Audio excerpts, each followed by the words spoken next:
자, 이제 12번째 MRS 시간이 됐고요. 자, 오늘 보실 내용은 그렇다면 우리가 MR 스펙트로스코피를 통해서 얻을 수 있는 대사물질이 어떤 것들이 있는지 살펴보도록 하겠습니다. 자, 저희가 MRS에서 얻을 수 있는 주요 대사물질은 다음과 같습니다.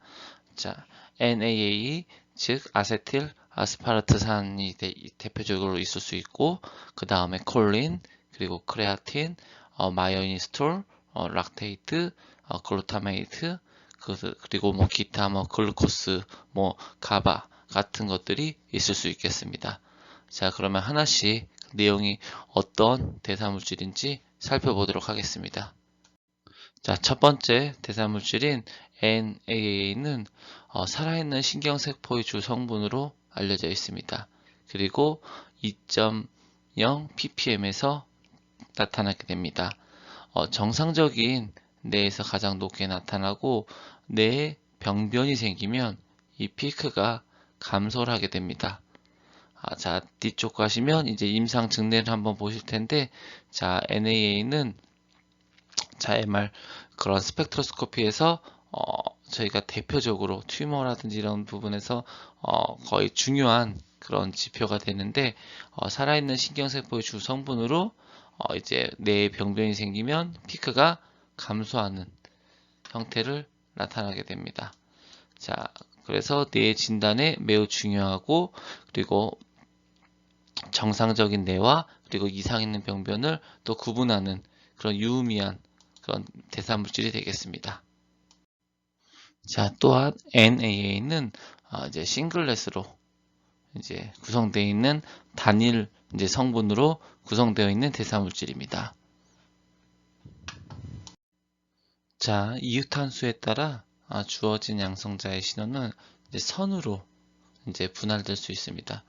가장 간단한 신호는 하나의 라인으로 구성되며 싱글렛이라고 저희가 보통 말하고 있습니다. 그래서 앞에서 말씀드렸던 NAA가 이제 싱글렛이 되는 거며, 자, 이런 싱글렛 구조가 있고, 그 다음에 이제 더블렛, 트리플렛, 기밖에 이제 뭐 4개부터 해서 7개 이상인 멀티렛까지 구성이 되어 있습니다.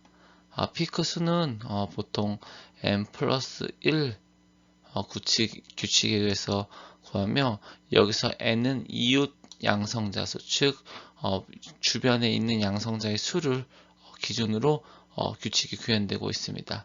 예를 들어 양성자가 이웃이 하나 있으면 이중선이 1 플러스 1이 되고, 인접한 양성자가 2개가 있으면 2 플러스 1이 되는 겁니다.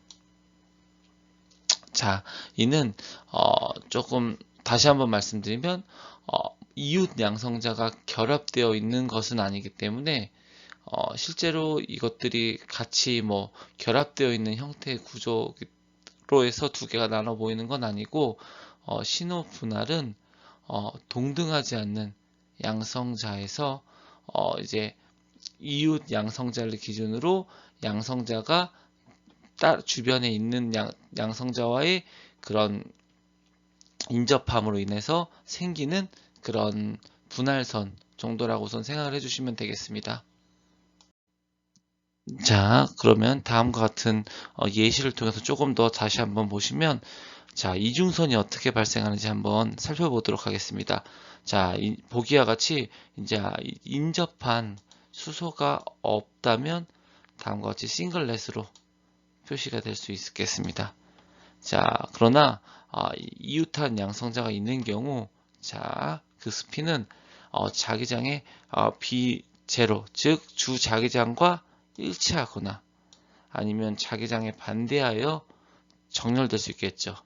말 그대로 벡터의 개념에서 결과적으로 양성자는 이때 2개의 자기장을 느끼게 되는 겁니다.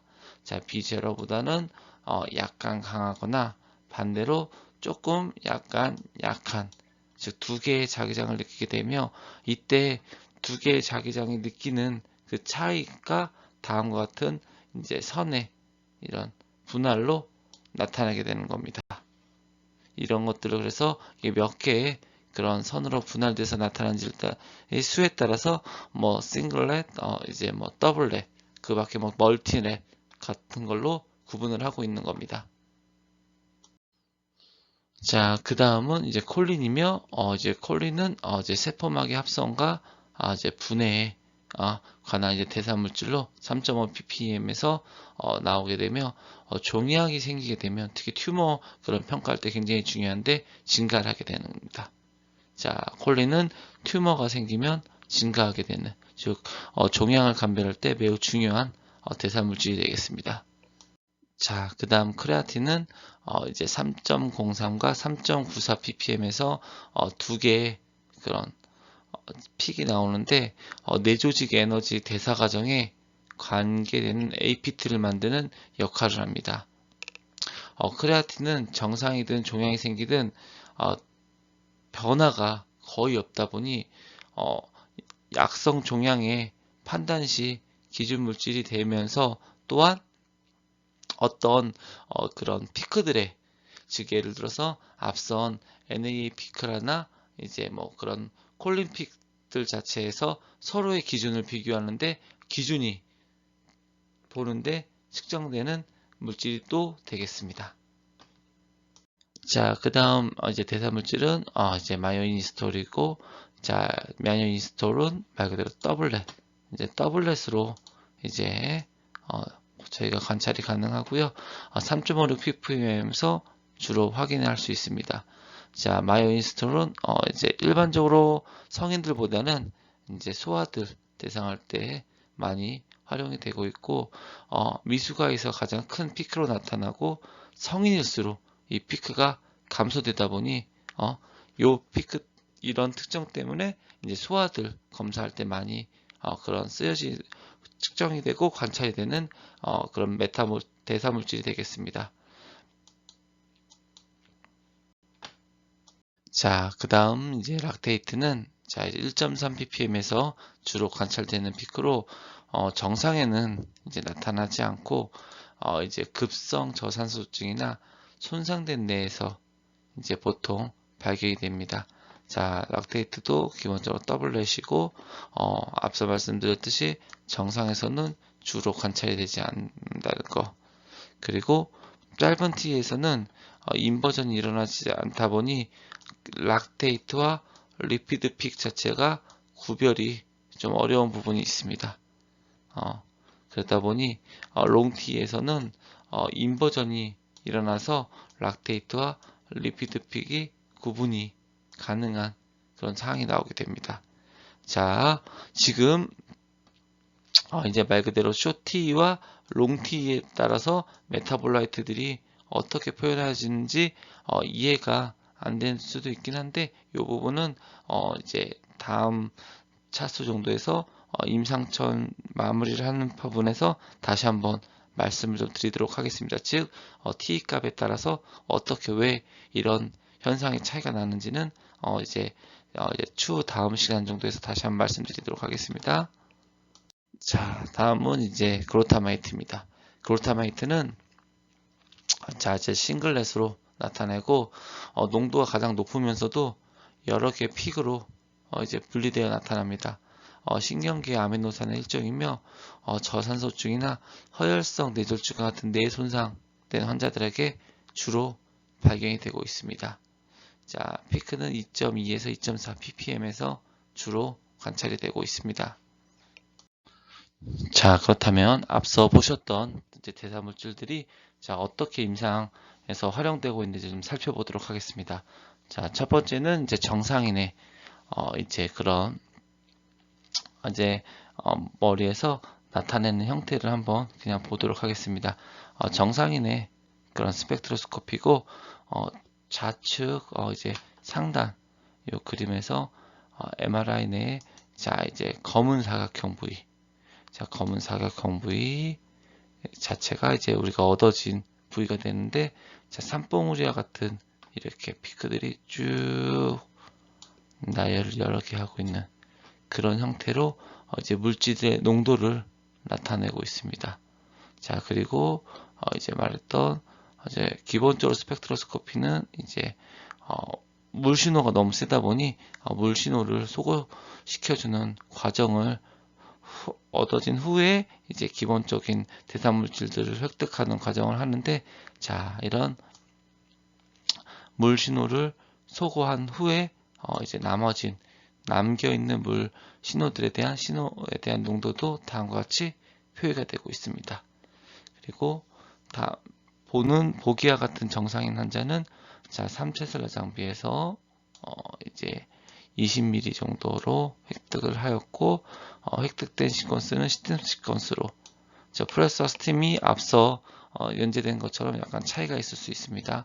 그래서 스팀 시퀀스로 획득된 정상인의 그런 형태가 되겠고, 다음과 같은 그런 형태로 이제 농도를 표현해주고 있습니다.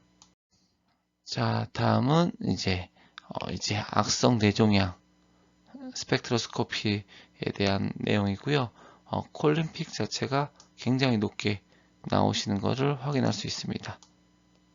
자, 앞서 대사물질에 대한 특징을 설명드렸을 때 종양이 생기게 되면 콜린픽이 증가한다고 했는데, 다른 대사물질의 픽에 비하여 이제 콜린픽이 크게 증가되는 패턴을 확인하실 수 있습니다. 자, 그 다음은 이제 악성 뇌종양과 이제 방사선 개사, 즉 네크로시스를 감별하는 용도로도 매우 유용합니다. 자,